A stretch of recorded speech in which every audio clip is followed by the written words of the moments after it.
What's up mga ka-angler? So ayun na nga, welcome sa day 4 ng ating shore casting session. At so far so good. Sa day 1, nakadali kami ng isa. Sa day 2, na 0 tayo.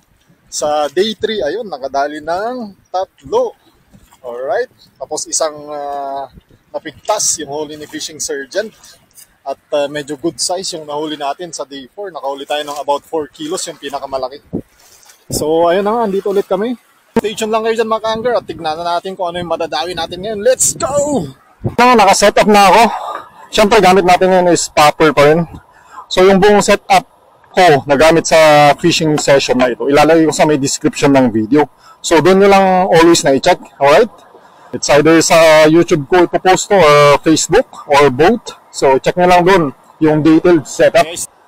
So first cast muna tayo, ayan. Tiglit lang guys ha, parang strike yun ha.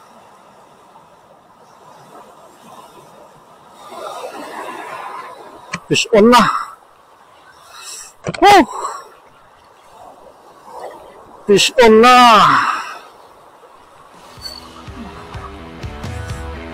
Fish on na mga ka-angler. Ayan, kailangan maiangat natin. Ayan, umangat na siya. Ayun na, nararamdaman ko na naman yung gas-gas.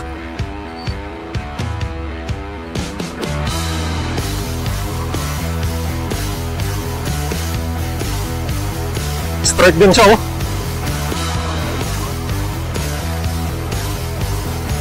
Ayun. Naiangat na natin. No!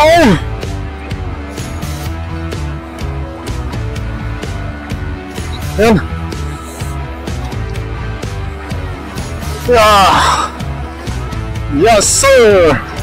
Ano ating first duty ngayong day 4. Alright. Oh, come on, dito ka lang.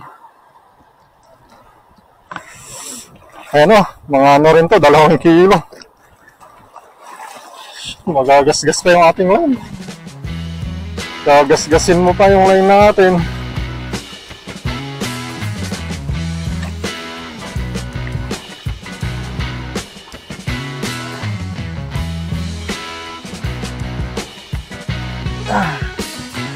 Ayan o. Alright. Wala nang kawala to. Nadali sa kanyang baba at saka dun sa side ng kanyang mouth. Ayan o. Yun, dito ka. Dito ka.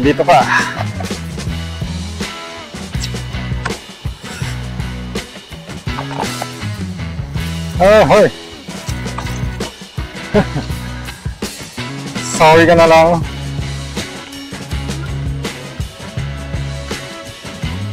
Ayan guys. One more look. Ayan o. About 2 kilos. Dito ka na. Madilim na talaga, madilim. Magdidilim na. Safety first tayo. Di bali, yung dagat hindi naman tatakbo yan. Kaysa yung ma-shoot ulit tayo sa mga ano dito, grabe. Dilubyo pag na-shoot ka sa ganito. Baka hindi ka rin mag-shore casting ng matagal na kagaya ko. Kaya ingat-ingat lang mga ka-angler. So talagang uwian na. Tapos na ang last cast. Ayun mga ka-angler, last cast na yun. So kita-kits ulit tayo sa day 5 na ating shore casting. So ngayong day 4, nakaisa tayo ng talakitok. Mga 2 kilo tayo ng talakitok. Alright, so kita-kits tayo. Until next time, fish be with you!